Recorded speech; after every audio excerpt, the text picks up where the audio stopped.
Oke, ini sebetulnya Pak Sam ini sebagai komisioner Komnas HAM sudah menjelaskan sangat detail gitu ya. Menurut saya Kepres ini pertama lebih kepada korban 65 tapi tidak menyangkut seperti Margono, Aris Margono, ARH ya. ARH segala macam itu tidak menjadi korban. Kepres ini malah kalau secara politik itu menyasar ke Pak Harto gitu kan. Waduh, ini keren nih. Oke, silakan Pak. 6566 gitu kan.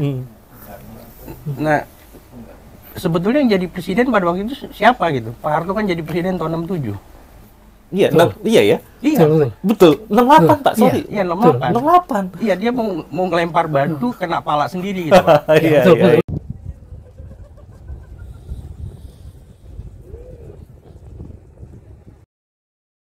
Oke, assalamualaikum warahmatullahi wabarakatuh. Terima kasih masih bersama kami di sini. Masih terus berlanjut di podcast tentang 12 Maret 1966 tentang Kepres 1966 tentang pembubaran PKI. Tapi teman-teman harus ngelihat juga yang sebelum-sebelumnya ada kudeta merangkak, juga ada rencana penyerangan terhadap TNI AD dan sebagainya. Itu pasti seru banget teman-teman. Nah teman-teman, sekarang kita akan bahas soal pelanggaran HAM masa lalu. Pelanggaran HAM berat masa lalu.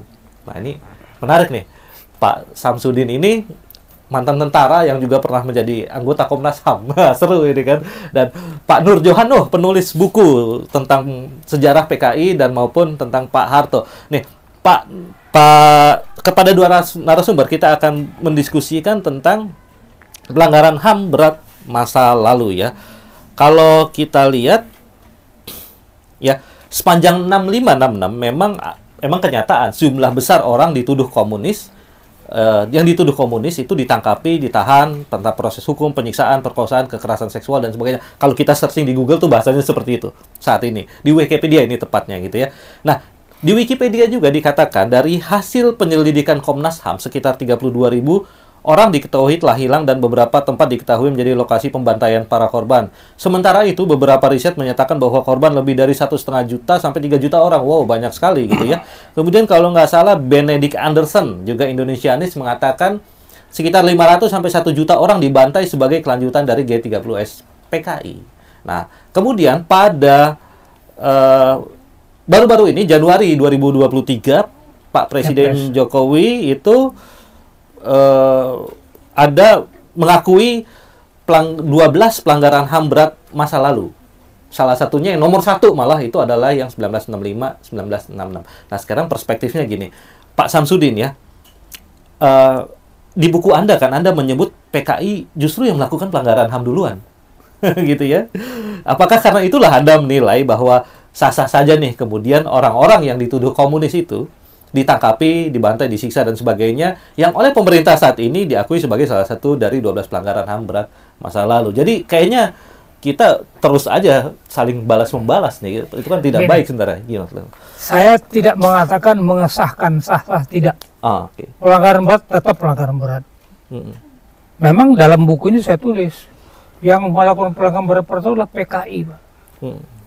Ada panduannya. Kapan suatu pelanggaran dikatakan berat, yaitu dalam undang-undang, ya mungkin ada tahu ya, Undang-Undang Nomor 26 Tahun 2000 tentang peradilan HAM, Pak. Di pasal 9. Pasal 9 mengatakan pelanggaran berat baru dikatakan pelanggaran berat kalau pelanggaran itu merupakan suatu kebijaksanaan, ya. Dan yang kedua, pelanggaran berat itu dilakukan secara sistematis. Dua ini harus dipenuhi, baru bisa dikatakan pelanggaran berat HAM. Kita lihat rumusan ini. Atau pelanggaran itu meluas juga termasuk. Ya. Jadi dia merupakan suatu, ada kelanjutan dari suatu kebiasaan dilakukan secara sistematis. Apa yang terjadi?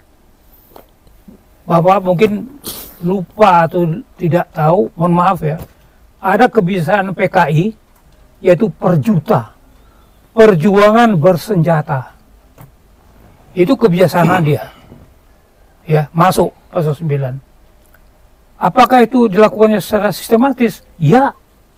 Apa yang dilakukannya? Untuk menopang perjuangan bersenjata ini, dilakukannya dua hal. Ada jalur keras, ada jalur lunak. Jalur lunak itu adalah teori perang subversi. Dia mengkondisikan keadaan, ya, dan melalui jalur keras, penculikan macam-macam. Jadi dari kebiasaan perjuta tadi, perjuangan bersenjata tadi, dengan dijadukannya dua jalur ini, jalur keras dan lunak, ini hendak kata sistematis. Jadi secara sistematis itu dilakukan oleh organisasi yaitu PKI, masuk kepada pelanggaran manusia. Ini yang banyak orang tidak tahu, Mas. Ya, kalau ada dari hukum ya pasti tahu. Cari Undang-Undang Nomor 26 tahun 2000 pasal 9 dan penjelasannya. Di situ masuk bahwa PKI itu melakukan pelanggaran berat HAM.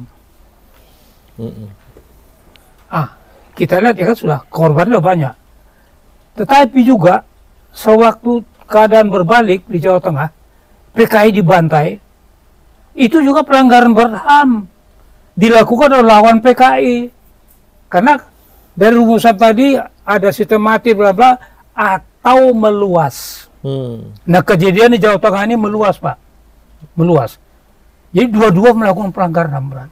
PKI melakukan, lawannya juga melakukan. Mari kita to forget and to forgive, berrekonsiliasi.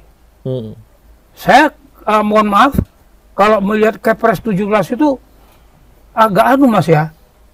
Kepres itu mengatakan menyelesaikan pelanggaran berat HAM masa lalu. Ya, masa lalu dengan non judicial. Non judicial. Ya, minta mana maaf. bisa, Mas? Ada undang-undangnya kok. Undang-undang itu pasal 43, undang-undang yang tadi itu mengatakan pelanggaran HAM berat masa lalu bisa diselesaikan melalui judicial. Ya, judicial. Peradilan namanya peradilan ad hoc dibentuk oleh MPR, DPR ya, disetujui presiden. Itu anunya apa? Alatnya, bukan Kepres. Mohon maaf, terkesan bagi saya ya, mohon maaf Pak Jokowi, Kepres ini memelintir undang-undang. Mana bisa? Ada undang-undangnya. Kalau tidak ada undang-undangnya bisa Kepres, Pak. Dan juga terkesan Kepres ini di atas undang-undang, mana bisa, Pak? Mohon maaf Pak Jokowi. Iya. Oke. Ya kan, jadi banyak orang Pak agak benci, tapi ini terus Pak jalan. Iya.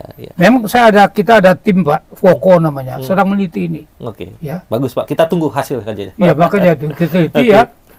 Kalau pelanggaran berat manusia, Mas, itu tidak bisa non judicial, Mas. Harus judicial. Harus judicial. Kalau nanti ujungnya mau didamaikan boleh. Karena dua PKI melakukan, lawan juga melakukan. Ya kan? Berarti apa? PKI lawannya sama. Korban sekaligus pelaku. Iya. Ya? Tapi mari kita berkonsultasi. Karena ini masa lalu, korbannya udah nggak ada, pelakunya udah nggak ada. Tidak, itu tidak masalah, Pas. Tidak masalah. In absensi ya berarti pengadilan. Yang mau kita damaikan sejarahnya, Mas. Oke. Ya kan? Soal dikasih kompensasi itu belakangan. Tapi saya mohon maaf sekali ya. Waktu Kepres itu keluar, saya sudah tulis surat ke Pak Mahfud. Ya, ini kelihatannya Kepres ini berada memiliki undang-undang dan terkesan Kepres di atas undang-undang. Mana bisa kan, Mas? Ya, ini jadi, kita anulah bagaimana mau.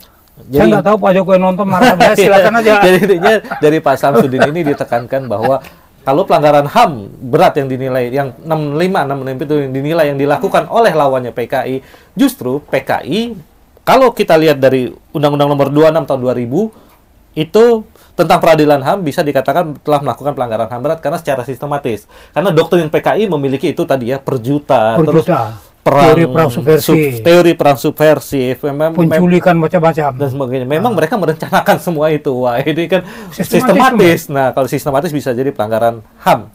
Juga sebenarnya kita akan gali sebenarnya ada juga kejadian-kejadian seperti setelah 65 itu di Jogja itu ada mahasiswa juga meninggal. Kalau di Jakarta ARH, Arif Rahman Hakim ya. Di Jogja Aris siapa itu? Aris siapa, Mas? Aris dan Margono. Itu Aris dan Margono kalau di Jogja itu. Dan itu korban itu ditembak oleh tentara sebenarnya, oleh aparat keamanan. Mereka meminta sama Tritura menuntut pembubaran PKI dan mereka kemudian meninggal, termasuk Arif Rahman Hakim.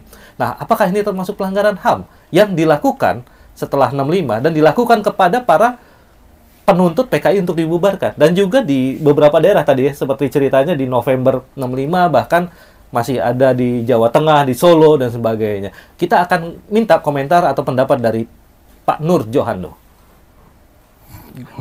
Oke, ini sebetulnya Pak Sam ini sebagai komisioner Komnas HAM sudah menjelaskan sangat detail gitu ya.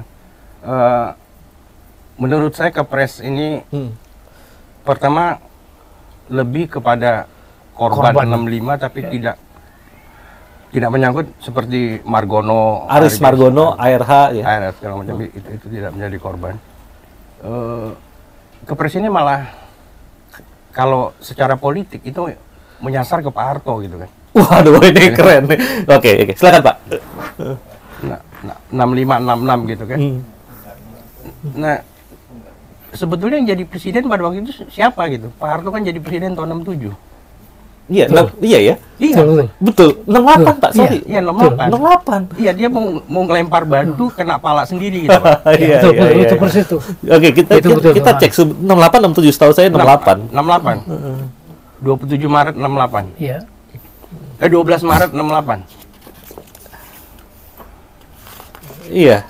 Kalau coba Ken Arok tuh melanggar HAM nggak? Kira-kira coba diperiksa gitu. Ya, Pak, 27 Maret 68, Pak. Iya. Iya. TAP MPRS Nomor 44. Iya, XLIV 44 Itu 44 tuh, Pak. nomor 44 MPRS 1968 tentang pengangkatan pengemban ketetapan MPRS nomor 9 MPRS 66 sebagai Presiden Republik Indonesia. Disinilah ketetapan MPRS itu, artinya Pak Harto itu baru jadi Presiden 68. Nah, sementara pelanggaran HAM berat masa lalu yang kemarin di Kepres 17 itu nomor satunya 65 sampai 66. Nah, silakan Pak, dilanjut Pak. Iya, saya hanya nambahkan ke Bapak, berarti yang bertanggung jawab presiden sebelumnya, sebelum Pak Harto. Persis. Betul, jadi yang harus minta maaf siapa Karena tuh? ya, Dia harus rekonsiliasi jadi ya. gini Mas, pertanggung jawab peristiwa PKI Pak, ya, yang terjadi pelanggaran PKI itu masih sama Bung Karno masih berkuasa Mas, ya kan? Beliaulah yang harusnya ditanyai. Termasuk tentang aparat keamanan yang menembaki Aris Margono itu dan ARH. pelaksanaannya Mas. Tapi begini, kebijaksanaan PKI tadi per juta, Per juta dan itu diberi angin oleh kebijaksanaan negara waktu itu Pak, merapat ke kiri Pak, Oke. merah kita waktu itu kan, Oke. poros Jakarta Peking, ya Mas ya. Iya, iya. Lalu apalagi gitu, semua pada zaman itu kita merapat ke kiri. Jadi kebijaksanaan negara pada tahun itu, yaitu kebijaksanaan blok kiri, inilah yang dipakai PKI untuk mendukung kebijaksanaannya per juta tadi. Jadi pertanggung jawab di sini pertanggung jawab negara Pak. Jadi apa? By omission. By omission. Nah, membiarkan. Itu harus diberikan perhatian. Ya kan, itu by omission waktu itu. By omission Ya, ya. bahwa pelakunya siapa itu siapa bisa, tapi mulai start dari kebiasaan ini, kebiasaan negara itu merapat ke kiri, blok kiri, ya kan? Kita dengar itu apa? Macam-macam lah kan?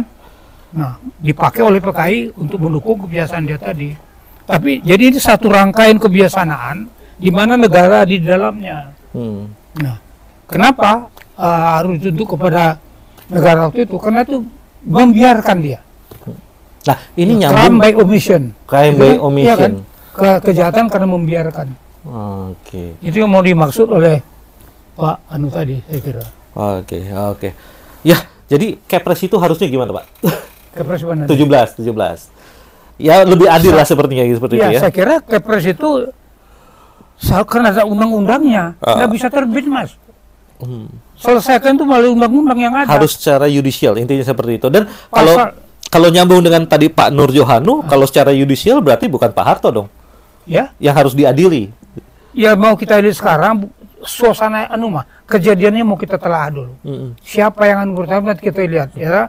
Karena kejadian itu membuat perpecahan bangsa. Ya. Bahwa ada pelanggaran berat manusia yang dilakukan oleh dua pihak. Oleh PKI juga, oleh lawannya juga, ya kan? Nah, ini harus kita selesaikan. Ada undang-undangnya, yaitu pasal 104 dari Undang-Undang 39 tahun 99 dan pasal 43 Undang-Undang 26 tahun 2000. Inilah instrumen menyelesaikan pelanggaran hak asasi manusia yang berat sebelum Undang-Undang 26. Oke, siap. Ya kan? Oke. Kalau Undang-Undang 26 sudah pakai itu. Tapi ini sebelum terjadi sebelumnya ada. Oke, Pak. Nah, Tapi saya sebenarnya tidak mengerti kok dikatakan menyelesaikan pelanggaran manusia lalu secara non-yudisial. non-yudisial. Tapi sebenarnya Pak, perlu nggak sih, urgent nggak sih kita untuk menerbitkan Kepres seperti itu di saat-saat seperti ini? Emang itu the biggest problem di negeri ini gitu saat Saya ini? kira bukan Kepres Pak, undang-undangnya pakai itu loh. Oh, Jadi kalau Kepres mau menyelesaikan pelanggaran berat, ini saya kira kurang tepat karena ada undang-undangnya. jadi lakukan saja undang-undang Iya. itu, terapkan saja. Pakai dulu bahwa ada nanti kalau mau kita bikin secara damai itu lain lagi soalnya Mas. Oh, pakai apa tuh kalau damai? Iya, to forget and to forgive. Ya pakai instrumen hukum apa? Ya itu tadi yang kita adil dulu. Ada adil pelanggaran, dulu, oh. ada hukumnya ini. Oh. Mari kita kalau gitu karena dua-dua pelaku, mari kita berdamai. Dua-dua pelaku dan dua-dua korban, mari kita berdamai. Termasuk Oke. GAM di Aceh Pak Heeh. dan OPM di Papua. Dua-dua mereka melakukan pelanggaran, kita juga melakukan pelanggaran. Jadi Pak, benar nggak kalau sebenarnya kita nggak perlu Kepres itu, 17 itu? Saya yakin begitu, tidak perlu. Oke. Ya, terima kasih. Karena ada undang-undang, bukan tidak Ada perlu undang. Mas. Ya, ada undang-undangnya kenapa kita harus bikin Kepres? Laksanakan saja undang-undangnya. Iya. Tapi bukankah Kepres itu untuk melaksanakan undang-undang? Tapi nggak juga, karena non-yudisial ya ternyata ya. Ya, Non-yudisial ternyata. itu aneh ya kan, pelanggaran berat terus non-yudisial gimana? Iya. Kalau mau Indonesia boleh nanti kita buka dulu persoalannya, baru kita damai. Oke, siap. Nah, itu perspektif baru tentang Kepres 17 ya, teman-teman. Ini semoga membuka mata mata kita, menambah wawasan kita. Oke, kita akan lanjut ke pertanyaan berikut. Ini pertanyaan terakhir. Ada dua pertanyaan terakhir, sorry. Tapi ini bisa digabungin. Oke, kita akan lanjut yang setelah yang satu ini.